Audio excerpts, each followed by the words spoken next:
Bonjour à tous, c'est Daniel, pasteur de l'Église biblique baptiste de Charles-Benmézières. Merci de regarder notre chaîne YouTube. La semaine dernière, on a commencé une étude dans la vie d'Élie et on a vu comment il a commencé son ministère comme un prophète. Cette semaine, le titre du message, Les gens dans ma vie. Les gens dans ma vie. Et 1 Roi, chapitre 17. 1 Roi 17. Donc, on ne va pas lire chaque verset de chapitre 17 et chapitre 18, mais on va juste voir quelques petits versets. Si vous avez une Bible, on va commencer avec chapitre 17 et le verset 8. Alors, la parole de l'Éternel lui fut adressée en ces termes. Lève-toi, va-t'en à Sarepta, qui appartient à Sidon, et demeure là. Voici, j'ai commandé là à une femme veuve de te nourrir. Il se leva donc et s'en alla à Sarepta, et comme il arrivait à la porte de la ville, voici, il y avait là une femme veuve qui ramassait du bois. Il l'appela et lui dit, « Je te prie, prends-moi un peu d'eau dans un vase et que je boive. » Et elle s'en alla pour en prendre, mais il la rappela et lui dit, « Je te prie, prends dans ta main une bouchée de pain pour moi. » Mais elle répondit, « L'Éternel ton Dieu est vivant. Je n'ai pas une galette. Je n'ai qu'une poignée de farine dans une cruche et un peu d'huile dans une fiole. Et voici, je ramasse des 2 bûches, puis je rentrerai et j'apprêterai cela pour moi et pour mon fils. Nous le mangerons et après nous mourrons. » Et Élie lui dit, ne crains point, rentre, fais comme tu l'as dit, toutefois fais-moi premièrement une petite galette.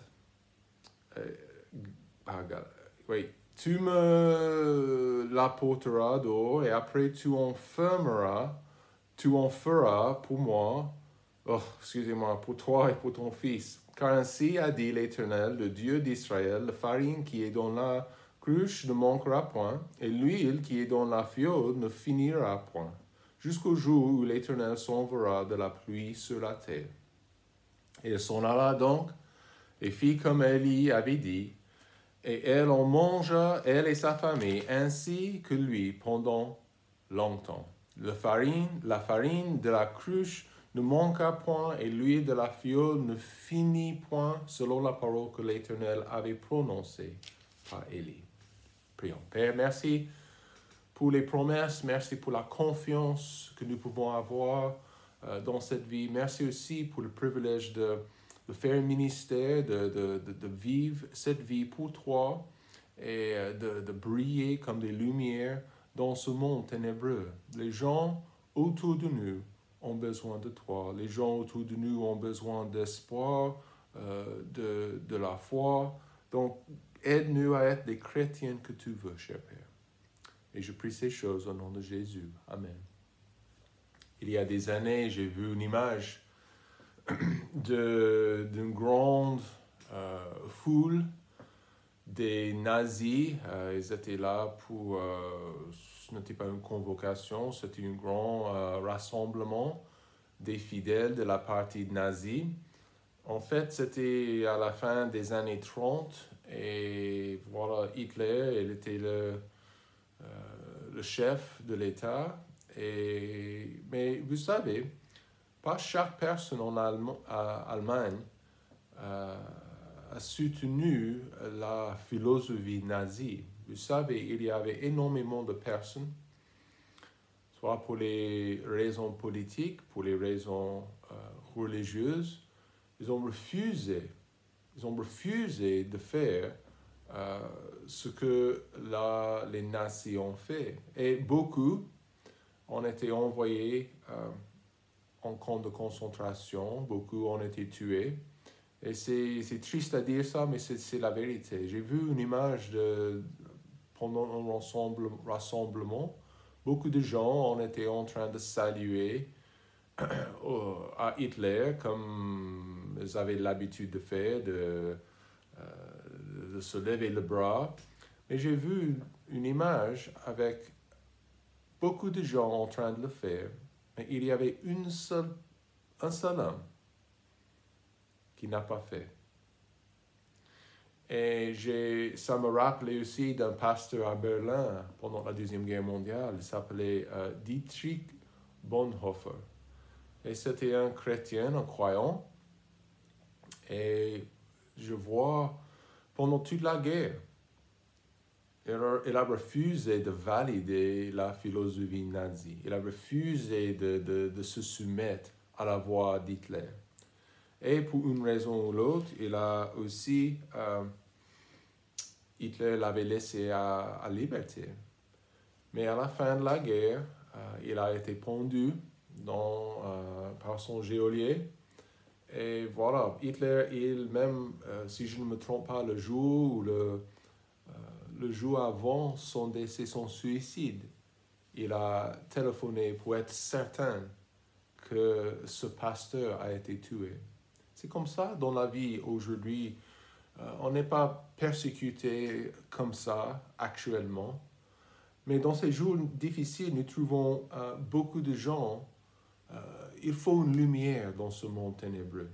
Et dans ce que nous avons vu la semaine dernière, le prophète Élie était cette lumière. Il était un homme qui n'était pas soumis à l'idolâtrie partagée par le roi et sa reine. Et en fait, c'était plus ou moins accepté par beaucoup de gens, mais pas par Élie. Mais aussi, dans les jours difficiles, nous trouvons beaucoup de personnes qui sont fatiguées, n'est-ce pas? À la fin, ils sont résolus à la défaite. Certainement, le croyant, nous sommes touchés par les problèmes, par les difficultés aussi, n'est-ce pas? Mais la grosse différence, c'est que nous avons Dieu dans nos vies. Nous avons le Seigneur. 2 Corinthiens, chapitre 4, verset 8, la Bible dit « Nous sommes pressés de toute manière, mais non réduits à l'extrémité, en perplexité, mais non sans espérance. » Ça, c'est la vie d'un enfant de Dieu. Pourquoi? Comment est-ce que nous pouvons dire ça? C'est parce que nous avons Jésus-Christ dans notre vie. Et ça, il fait toute la différence. Mais dans un monde obscur, nous avons déjà étudié qu'un fidèle peut faire une différence. Comme Christ fait une différence dans ma vie et dans mon cœur, je peux faire une différence dans notre société et dans ce monde ténébreux. Mais comment? Notre vie quotidienne peut faire un impact dans les vies des individus autour de nous. C'est important de se rappeler que les personnes ne sont pas dans nos vies par hasard. Chaque voisin que vous avez est là par hasard, exprès. Okay? Il y a une raison pour chaque collègue que vous avez au boulot. Donc Dieu veut que je sois une lumière, une bénédiction, un encouragement et une motivation dans leur vie. Donc, de guider ces gens, de les diriger vers Jésus-Christ. Donc, ça veut dire que ce fidèle se met dans sa vie, dans les vies des gens, exprès. Matthieu chapitre 5, verset 16, Jésus a dit que votre lumière luise ainsi devant les hommes, afin qu'ils voient vos bonnes œuvres et qu'ils glorifient votre Père qui est dans les cieux. Donc, il faut briller. Amen.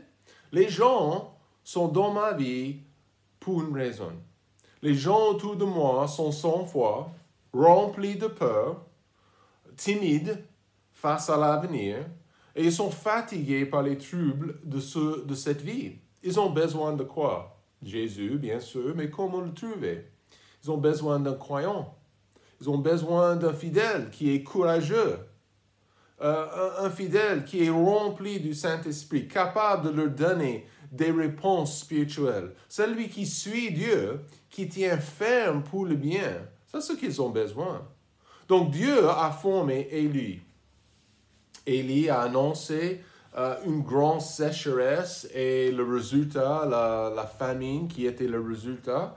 Et en fait, il s'est caché au torrent, la Bible dit, de Kérit. C'était en face du Jourdain, la rivière là.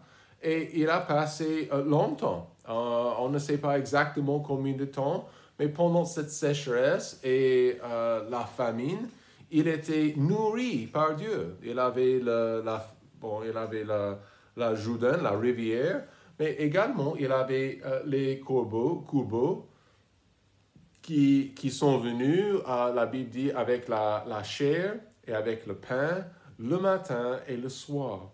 Et Dieu s'est occupé de son prophète. J'imagine que c'était Élie, il était forcé et en fait, il a appris de dépendre de Dieu, de lui faire confiance, de savoir que Dieu a un très grand boulot pour lui.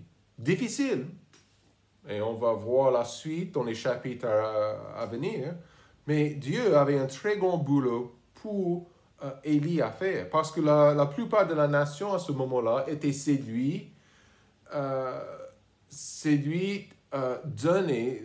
entièrement donné aux idoles.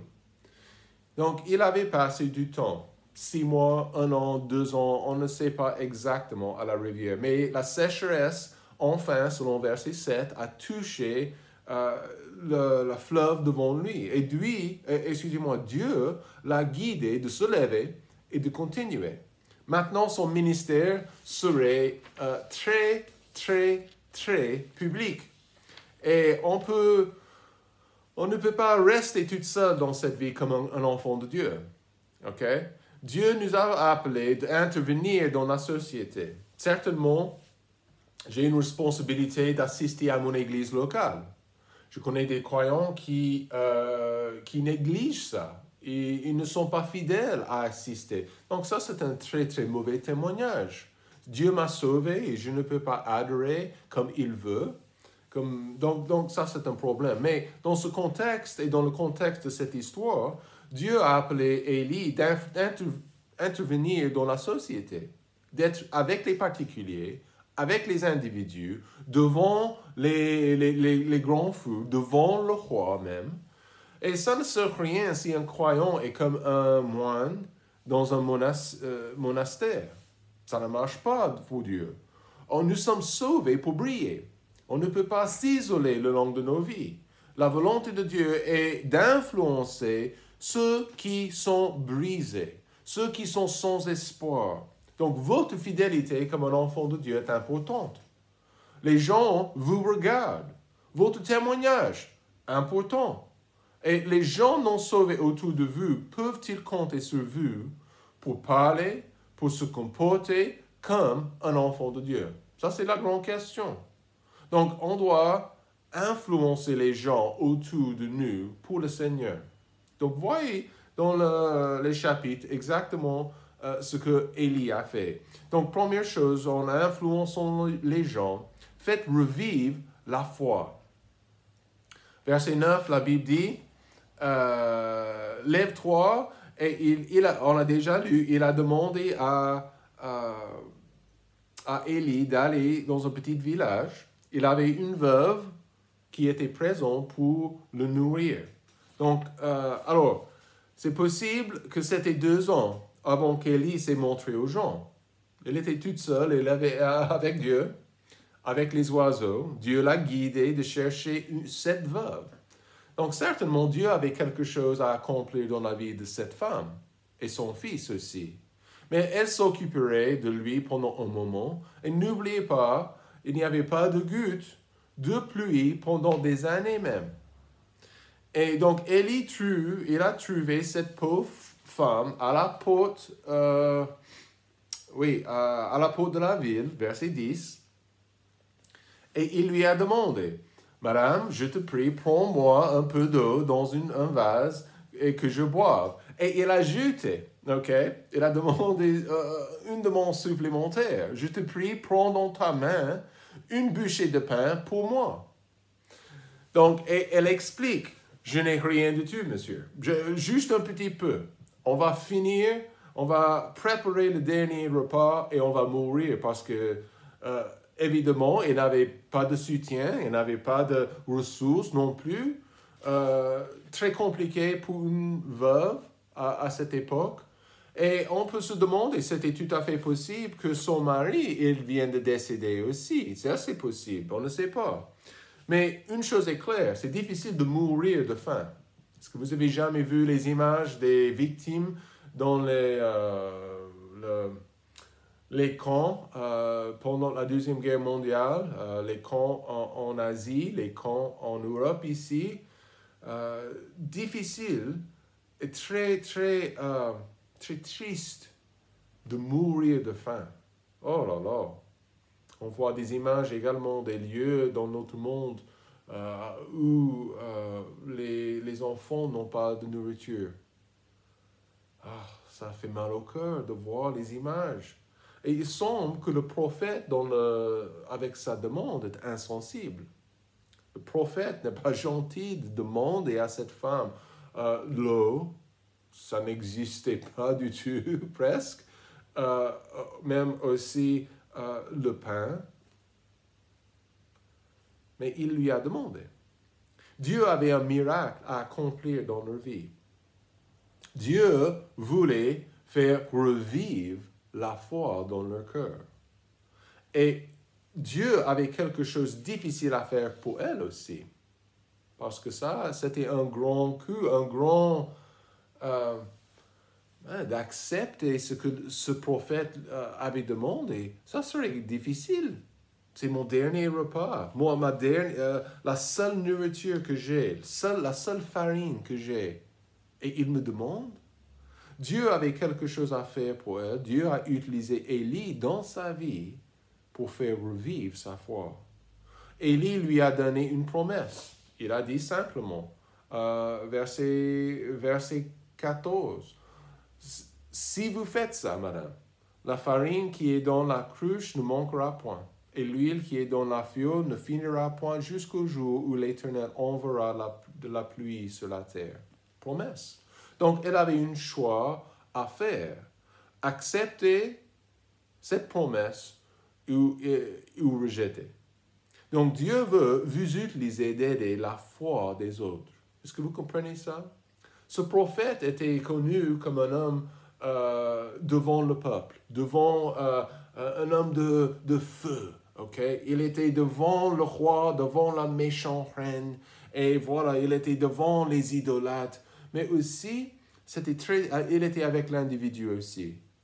Il a influencé des gens autour de lui. Et c'était Dieu qui l'avait guidé vers cette femme, certainement. Mais c'était pour fournir ses besoins aussi. Et voilà, elle a bien fait, elle a préparé le pain pour le prophète. Et Dieu a fourni, il a fourni les nécessaires pour le reste de la famille, pour lui et aussi pour son fils. Quelle bénédiction! Ils ont bien mangé ensemble, n'est-ce pas? Beaucoup de jours, c'est possible que la veuve, son fils se sont occupés de lui pendant un moment après. Mais Dieu veut employer ma vie pour faire revivre la foi dans les cœurs et dans les vies des gens. Deuxièmement, influencer des gens en faisant revivre l'espérance.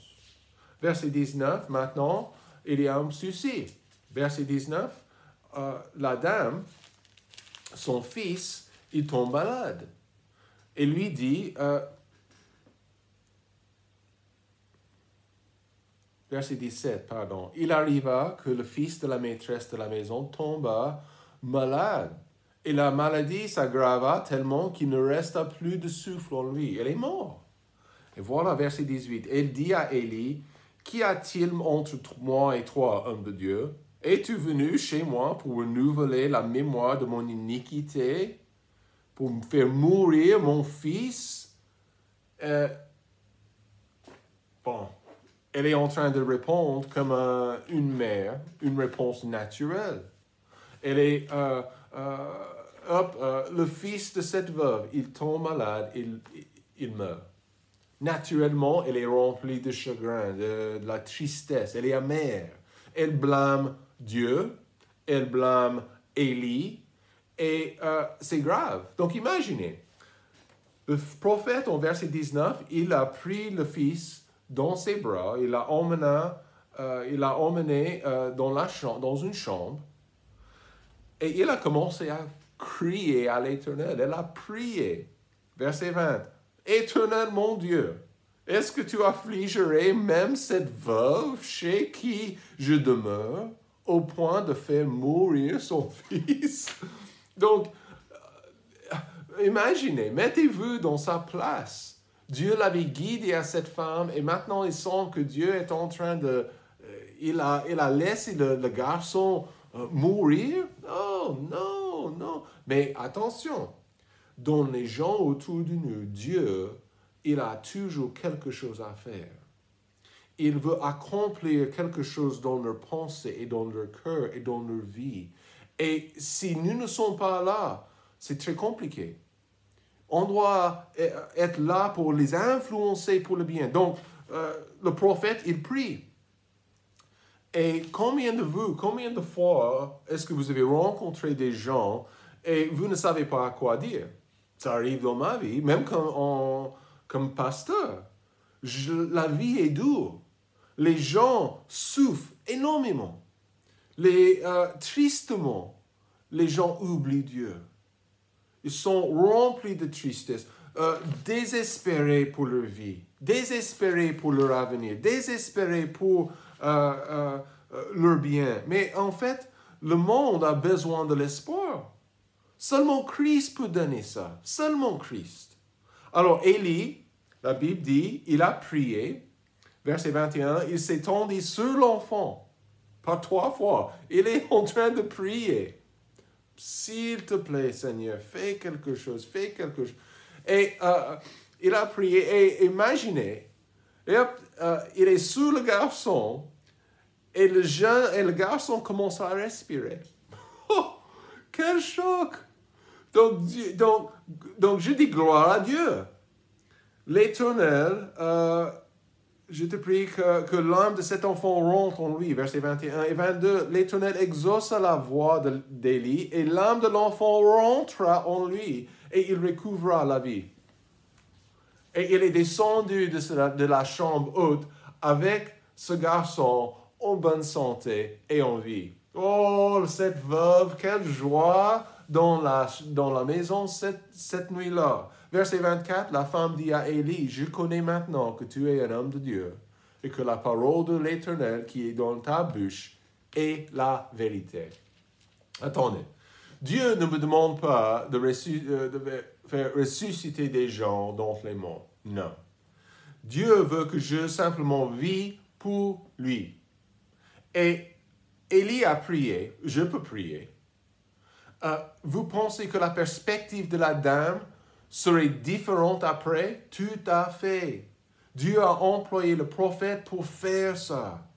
Donc, pour nous aujourd'hui, les gens sont sans espérance aujourd'hui, sans espoir. Jésus-Christ seul peut faire changer ça. Et il veut employer ma vie et votre vie pour faire revivre l'espoir dans les vies et dans les cœurs des gens. Ils ont besoin de Christ. Sans Christ, il n'y a pas de futur, il n'y a pas d'avenir. Et la dernière chose, on doit influencer les gens autour de nous pour Dieu en faisant revivre le courage. Faites revivre le courage. En chapitre 18, Dieu guide, 3e année, verset 1, il guide le prophète de partir et de faire face à Jacob, le mauvais roi. Et il est parti, et il y avait un homme, un ministre, la Bible dit, verset 3, son maître d'hôtel, Abdias. Abdias, il était à l'extérieur pour chercher, pour trouver des herbes, pour faire nourrir les animaux. Et c'était très, très compliqué après 3 ans sans pluie, la famine, la ruine, la sécheresse. Et qu'est-ce qui s'est passé? Et comme, verset 7, Abdias était en chemin, voici Élie le rencontra et Abdias le reconnut et il tomba sur son visage et dit, c'est toi, mon Seigneur Élie? Il dit, c'est moi. Va, dis à ton maître, voici Élie. Et Abdias, il avait peur. Quel péché ai-je commis que tu livres ton serviteur entre les mains d'Jacob pour me faire mourir? Et Abdias, il a continué à expliquer qu'il avait ce qui s'est passé pendant 3 ans, et même avant. 3e année, le méchant roi, Akab, il est à l'extérieur. Et en fait, en verset 10, voyez ce que Abdias dit. « L'Éternel, ton Dieu, est vivant, il n'y a point de nation ni de royaume où mon maître n'est envoyé pour te chercher. » Donc, ils avaient chassé et cherché le prophète pour le tuer, certainement. Et Abdias avait peur pour sa vie aussi, parce que Abdias, même s'il était dans le palais, il était fidèle à Dieu, mais en secret. Il n'était pas ouvert avec sa foi, ouvert avec ses convictions. Et pendant des années, la reine avait ciblé et tué les hommes du vrai Dieu, les sacrificateurs. Verset 13, il explique, « N'a-t-on pas dit à mon Seigneur ce que je fis quand Jézabel tuait les prophètes de l'Éternel? Comment j'en cacherai 100, 50 dans une caverne, 50 dans une autre, et il les a nourris avec le pain et l'eau. » Donc attendez, cet homme était un homme de bien, mais la réalité, il était en secret. Une période sanglante de souffrance et de grande persécution pour le peuple de Dieu. Abdias avait justement caché ses autres prophètes, ses autres sacrificateurs, de nombreux serviteurs de Dieu. Donc l'idée que je dois être entre Akab et Élie, ce n'était pas quelque chose que Abdias voulait faire. Non, il n'avait plus de courage. Après 3 ans, il n'avait plus de courage. Mais Dieu voulait quoi? Restaurer son courage, rétablir sa motivation pour le service. Et c'était le moment de se tenir avec Dieu ou avec le monde. Et on verra ça la semaine prochaine. Ce n'est pas une mauvaise chose de décider, de choisir, je me bats pour Dieu. Je sers Dieu. Je ne serai plus un enfant de Dieu en secret. Je vais vivre ma foi à l'extérieur. Les gens vont voir que je suis un enfant de Dieu. Donc, c'est comme ça. Il faut choisir votre équipe. Donc, Élie a demandé à Abdias de chercher le roi. Maintenant, les basketteurs appellent ça money time. Le money time. C'est quoi le money time? Ça, c'est la fin du match, quand c'est tendu, on ne sait pas qui va gagner, quand la meilleure équipe, ceux qui sont plus forts mentalement, physiquement, qui ont le cœur, qui vont prendre le match. Et c'était exactement la même chose pour les fidèles de Dieu, principalement pour Élie. Élie était prêt de faire face aux idolâtres en masse. C'était le money time, ce moment critique quand le jeu et la vie étaient dans la balance. Aujourd'hui, combien de personnes, combien de croyants, combien de non-croyants, ils ont besoin de courage. Et c'est comme ça pour nous, comme des enfants de Dieu. On peut être découragés comme des enfants de Dieu par les nouvelles, par la méchanceté qui existe dans le monde, le mal. Mais écoutez-moi, Dieu veut nous aider d'influencer les gens pour faire revivre leur courage dans leur vie, pour être motivés pour le bien, pour la cause de Jésus-Christ. Donc ça, c'est pourquoi vous êtes là. Vous êtes enfant de Dieu, vous avez quelque chose à accomplir. Vous avez des gens, sûrs et certains, vous avez des gens autour de vous et vous devez les influencer pour le Seigneur. Très nécessaire. Si on n'a pas ça, le monde va périr. OK? Le monde est en train de périr. Ils ont besoin de la lumière qui est en vous, Jésus-Christ. Donc aujourd'hui, pensez, quand vous les voyez, pensez à ces gens autour de vous. Et le Seigneur va vous aider à faire une différence dans leur vie. Passez une très, très bonne journée. Que Dieu vous bénisse.